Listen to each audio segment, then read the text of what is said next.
திருப்பாவை பாடல் 26.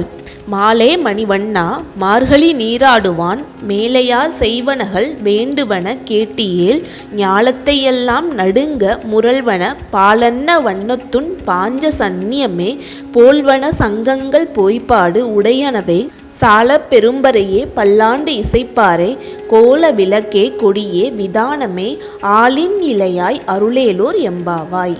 பாடலின் பொருள்: பக்தர்களிடம் மிகுந்த அன்பு கொண்டவனே, நீலக்கல் நிறத்தவனே, பெரிய கடலில் ஆலிலையில் மிதப்பவனே, பெரியவர்களால் வழி வழியாக மேற்கொள்ளப்படும் மார்கழி நோன்பிற்கு உலகத்தையே அதிர வைக்கும் ஒளியையும் பால் சாதம் போன்ற நிறத்தையும் உன் சங்காகிய பாஞ்சஜன்யத்தை போன்றதுமான வலம்புரி சங்குகளையும் பெரிய முரசுகளையும் பல்லாண்டு பாடும் பெரியோரையும் மங்கள தீபங்களையும் கொடிகளையும் தந்து இந்த நோன்பை நிறைவேற்றுவதற்குரிய இடத்தையும் அளித்து அருள் செய்ய வேண்டும்.